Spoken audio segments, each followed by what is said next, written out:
Welcome back in, Tiger fans. After a rough weekend of LSU baseball, our predictions were dead wrong. If we were betting on Mississippi State, we would have been in the green. Tigers dropped the series 1-2 against Mississippi State, and they weren't close games. Surprised, honestly, Tyler, that the Dogs didn't come out with a full sweep of the weekend. They almost got it done Saturday night. But quick recap. Lost Friday 10-4 from Mississippi State. Just kind of blew that game out of the water, I think, in the fifth inning. Holman, 3 strikeouts, let up 10 hits, a couple earned runs, so he doesn't have that 0 ERA anymore.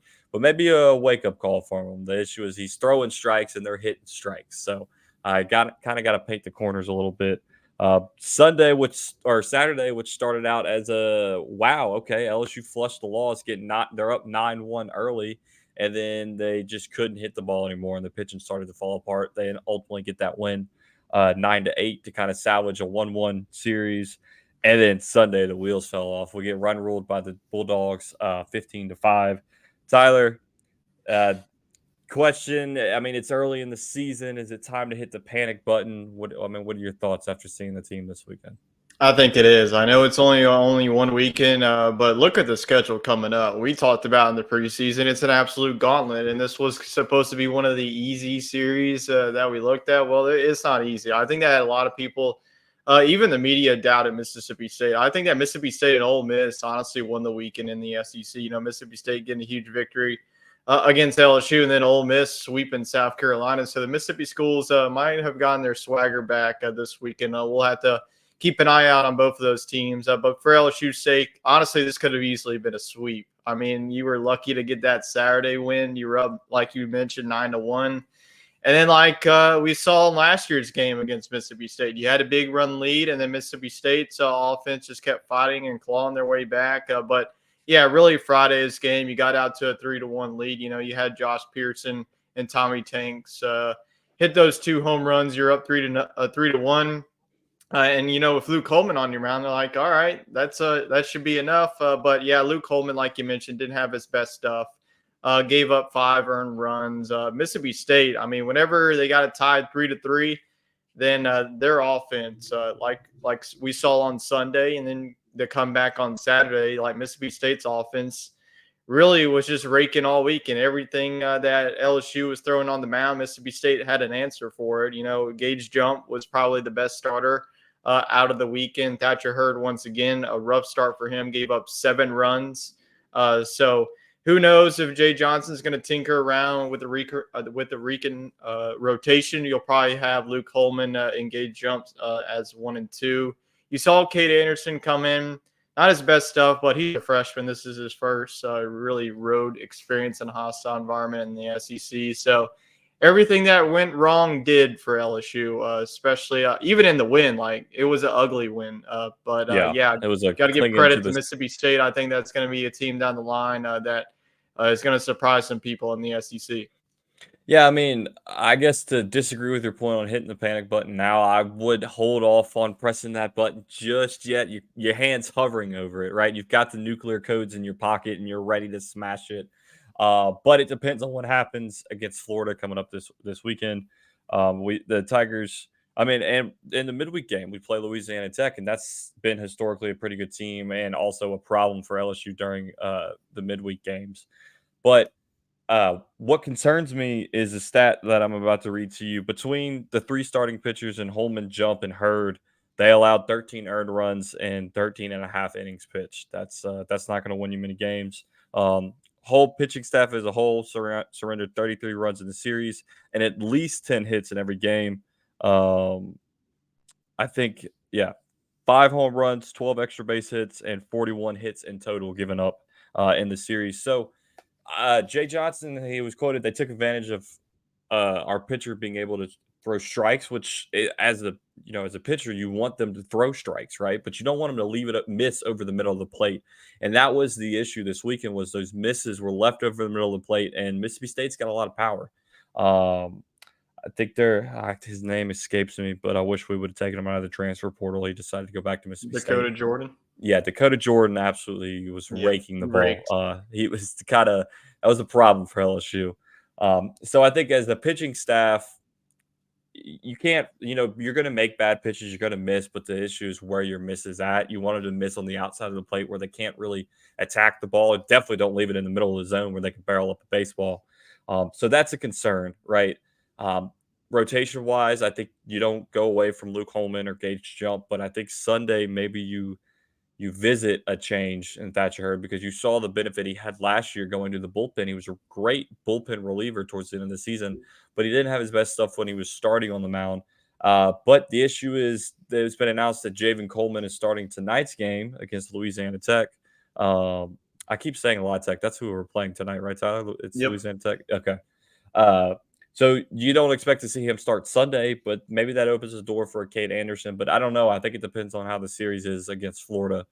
One positive to take away from the weekend series was Tommy Tanks. He's back. Home run in each game web gems all over the place at third base. His actual defensive play at third is much more improved than it was last year. He was making a great speed over there on the hot corner. What it was just a matter of time, Tyler. But I mean, that's got to be a positive takeaway, right? With Tommy Tanks back, he was batting second in the lineup. I think every game had 3 home runs, and he looked great. But do you see any changes made defensively? I know the outfield struggled mightily. We were discussing before the show. Do you put Paxton Kling in center field and then kind of risk because his bat has been off? He has those stretches where 1 to 2 games he does great at the plate, but his lately he's been in a bit of a slump. I think you put him in center field and you force him back in the lineup and kind of protect him with the amount of firepower that you have, and eventually he'll get back to seeing the ball correctly. What would you do if you're Jay Johnson with Paxton Kling? Well, Jay Johnson said it himself in last night's radio show that the outfield, if you really look at all the position groups, that's the one that really needs the most amount of work. I think that, in the offense, you didn't really see, Mac Bingham hit a couple of home runs in Mississippi State, but I think that a lot of LSU fans are really going to circle his defensive plays. That Yep. one diving grab. If Paxton Kling was in the game, he probably makes that. You save 2 runs.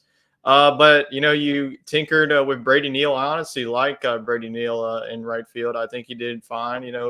His arm is a catcher arm. But Right. his offense it brings you out there. So you were toying with Josh Pearson out there. You could definitely keep him there. His bat came alive this weekend too.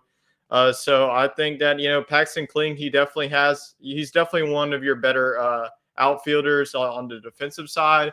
But he's definitely been struggling at the plate there. So it really just depends on, do you want more defense in these SEC series or do you want more offense?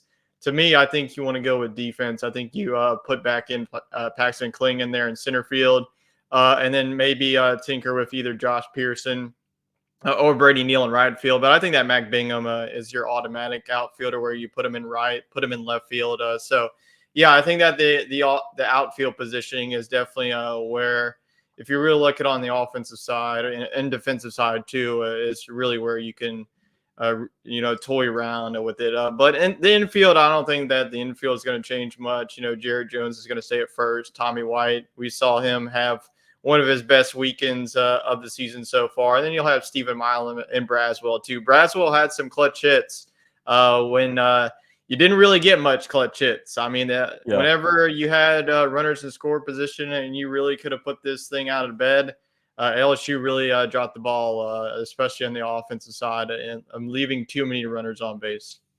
Yeah, I heard a stat. I don't know how true it is. I don't remember what the average was, but with runners in scoring position, I think we only had 2 hits out of the entire weekend.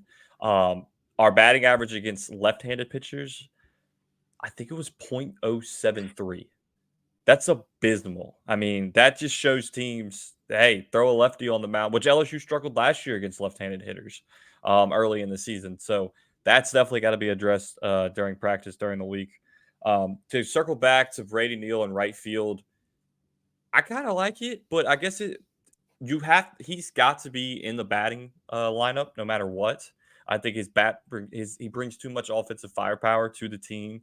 At catcher, he's not a downgrade at catcher, but honestly, but watching him play versus Alex Milazzo, and Milazzo barrels up the ball, he gets good base hits, but if it comes down to it, I think I'd rather see Neal at catcher and Pearson in right field because Pearson does have that chance to go yard when he's up at the plate, and he takes good at bats. I know he struggled a little bit, particular at bat. I think it was Friday night where he just swung at three straight strikes or three really questionable calls, but didn't really battle. So you want to see your guys get back to taking professional at bats, work the count. I saw him swinging at balls way too early in the count. Kind of get that pitcher to get going. You got Florida's starting pitcher out of the game early Friday night, but then that relief pitcher, which I didn't get to watch the game Friday, I was following on Twitter. He just shut him down. I mean, I think he threw 5 scoreless innings, and he just absolutely, or not Florida. I'm sorry, Yeah, that freshman Mississippi deal. State. Yeah, he was dealing. The, So the thing to think about is Mississippi State didn't even pitch their ace this weekend, and yeah, they absolutely destroyed LSU. I mean, their ace was dealing with an injury. Mississippi State's offense can do this, compile with their pitching staff. I think that Mississippi State definitely has their bullpen was definitely the story of the weekend. They absolutely shut down this LSU offense that had their ups and downs throughout the start of the season, but yeah, that was a huge win for Mississippi State. Not even your ace. You go yeah, to a guy that hasn't even started on Friday night. Yeah, LSU got 3 runs on him, and then they put in the freshman. And guess what he is? He's a lefty. And we know what LSU does against yeah. lefties. Absolutely nothing. So yeah, I think that was like the story of it. You were so high on LSU's pitching staff, and Mississippi State's pitching staff won the weekend. It's kind of crazy that we struggle so much against lefties because look at the amount of left-handed arms we have in our bullpen. Yeah. You would think during fall ball and early spring practice, facing these guys, that they would be used to seeing it, but I don't know. That's definitely a concern. But of course, we play Louisiana Tech tonight on Tuesday. Hopefully, this is a bounce back game for the Tigers. But like I mentioned, they tend to play LSU pretty good. This can get away from us easily. But I mean, I'm not going to say I'm happy that we lost, but I'm glad it happened very beginning of the season because you have enough time to assess the damage. This is what needs to change. Approaches at the plate need to be better. Bullpen, just kind of pitch sequencing maybe needs to be a little better from Nate Yeski. Um, it's gonna be tough if you drop this Florida series, but let's look ahead to the Florida series. Florida just big weekend for Florida. Texas A&M came into town undefeated, number 4 ranked Aggies, and Florida takes 2 out of 3 games from them to win the series. Wins the rubber match on Sunday, where Jack Caglione came in, left-handed pitcher. I think he only pitched like 3 innings. And then they had their Florida's reliever come in and pitch some shutout, 2 shutout innings. But he left the game with bicep soreness, and I think he's their go-to guy in terms of relief. So that's something to watch. And they had a freshman pitcher come in. But Tyler, what do you see from the Gators coming to Tiger Town? Yeah, this is a scary team coming in. This is probably not the team that you want to face off, but this is the start of the gauntlet that we talked about it in the preseason. You get Florida, Arkansas, Vanderbilt, and Tennessee, 2 of those at home. This is honestly a must-win series for LSU. I hate to label it as that, but if you really look at the schedule, you got to go on the road to an Arkansas team that's #1 in the country, and they have a Friday night guy with Hagen Smith that's pretty much Yeah, automatic he's a dub. problem. He's an automatic win every time that he steps up to the plate. And then Vanderbilt, they got a sweep at home against Auburn. And then Tennessee, I know that actually that was one of the surprises of the weekend. They They lost lost the on the series. road to Yeah, Alabama. I think Alabama is going to be a sneak. I think the SEC is going to be it's just going to beat each other up. Who knows is going to win the SEC? I mean, I think that everybody looked good outside of maybe Missouri and Auburn this weekend. Both of those teams got swept. So I think that this is a must win. If you like I mentioned at the start, before we looked at this, I said you got to just tread water throughout this. Right now, you're not hmm really treading water. You're under 500, so you got to find a way to either get above 500 or just at 500. So if LSU drops this one, then you head into Arkansas. 2 games under 500. If you get swept, then you're really looking bad heading yeah, into that. So if you drop this one, it could get real ugly for LSU. But yeah, this Florida team, like LSU, they did lose some guys on the offensive side. Wyatt Langford was one of their big guys last year on their team. And then the catcher position, his name, I can't even think of him. But they lost him as well. But this is an offense that absolutely barreled up a really solid Texas A&M pitching staff. This was 3 good games of SEC baseball. So you got to win the games at home. I mean, you lost one on the road at Mississippi State. Okay, well, you got to win the ones at home in front of your home crowd there. So I think getting Friday night's game honestly is a must because I think that Florida's pitching staff is really set up. They have a really good Friday night starter. So Luke Holman, hopefully he can have a bounce back performance against the Florida offense. That's one of the best in the country. So I think if you take Friday's game and then, find a win in Saturday or Sunday, probably feel better about it getting on Saturday the way it looked for you on Sunday. I'm definitely hopeful that LSU can at least get a series win. But if not, then I think that LSU fans can start hitting that panic button because you go into Arkansas, sub 500 in SEC play. So it's definitely going to be a great series. This is we last time we saw Florida whenever we won the national championship. So I'm sure there's going to be a There's little some bad blood. trolling. But hey, this Florida team, they're going to want blood. And honestly, they're going to want to sweep in LSU. They're going to want to dominate this series. So LSU, they're a very young team. I think that this pitching staff has to show that the preseason hype has to show at some point because it did not show against Mississippi State. Then you get a Florida offense that's feeling themselves after Texas A&M. So it should be a great series at the box. Yeah, looking forward to it. I was just looking at some stats for the Florida Texas A&M game. That Friday game that Florida won was a hit fest with a combined 19 hits from both teams. Florida's Friday guy, Cade Fisher, 6 innings pitched, had 10 strikeouts, but then he let up 6 runs on 6 hits. So he's definitely hittable, right? It's just I think maybe being in Alex box will bring some of the magic back to the team. But this is when in a young season, this is when you find out what your team is made of. Take the punch in the mouth, get back up, and battle against Florida. Um, I don't want to give predictions because we were so dead wrong last week, but I echo what you said, Tyler. Through this tough stretch of SEC play, tread water, try to finish it at 500 or better, and I think you're set up for success going in the latter part of the season because it doesn't get much easier from here. Poll wise, I think LSU dropped to 5, Florida is 8. So say what you want. I mean, it's D1 baseball rankings. They don't mean that much right now in the season, but it's more development. Let's see what this team's made of, and I'm really looking to see if the bats come alive because scoring 3 and 5 runs isn't going to get it done for you in the SEC. But even if you do score that little, you got to rely on your pitching to get it done, and they didn't this past weekend. So, Tyler, we'll hold off the predictions. I don't want to jinx anything. But it should be a great series at the box. I think they're doing a little bit of ring unveiling, maybe a ring ceremony before the game for last year's national championship team. There's something going on this weekend, right? I don't know. I thought that they already did their Oh, that was festivities during football against. season, right? Yeah, Yeah. they did it whenever the Florida football team came here. So I think that no more festivities anymore. This team definitely needs to be locked in tonight against Louisiana Tech because you can't drop another one because you need to get at least feeling good going into the weekend. Build the So confidence. It's all I confidence. definitely want to see a great start from Jamin Coleman. I think that some of the guys that we saw, Gavin Guidry, he gave up a home run this past weekend against Mississippi State. Maybe he steps up on the mound. So you definitely need to get some guys some work in the midweek and then get back to work this weekend. Looking for a huge series because if they get this one and then get back to 500 in SEC play before you got another big one against the number one team against Arkansas.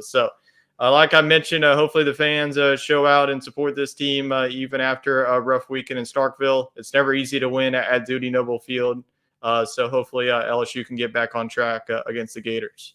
Something to watch for, Tyler. I'd like to see Nate Ackenhausen get some more work. I think he only pitched 1 inning over the weekend. I'd like to see Friday after Holman go straight to Ackenhausen. I think Guidry and Fidel are kind of your closers, and they kind of used Ackenhausen as a closer, but he's Yeah, that's so one thing I didn't get this weekend. Whenever, especially Sunday, when you just tied it and you bring in, I think they brought in Will Helmers in that yeah, situation. that That's wasn't really not the guy. I know that he did well, during like Stony Brook and all, but this ain't Stony Brook anymore. yeah. Like you brought in like Nick Brunzini too, and once they brought in those guys, I mean Mississippi State, like let's just wrap this up, boys, and get that 15-5 Yeah, win. it So was I think weird. that the pitching calls, like you didn't go to your reliable guys. Nate Ackenhouse, like whenever Mississippi State was threatening to come back, they brought in Nate Ackenhausen when you were only up by one. It's like, why did you wait that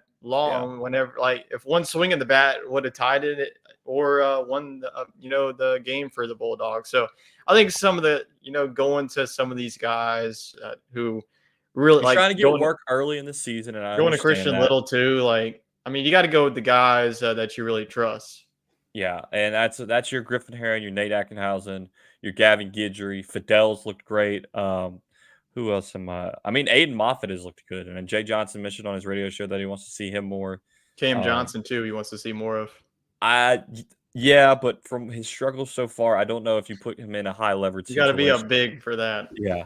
But I do want to see more from the relief guys that we know that are tried and true that really took it through the postseason last year. So we'll see how it shakes out. First SEC series didn't go how we wanted. Of course, dropped the series. But let's bounce back against Florida. So make sure if you're watching, you hit that subscribe button. Leave your prediction for the game in the comments. Give us a like. We appreciate it. And we'll see y'all next week. Hopefully, recapping a series win against Florida. So Let's have a hope good one, so. everybody. Go Tigers.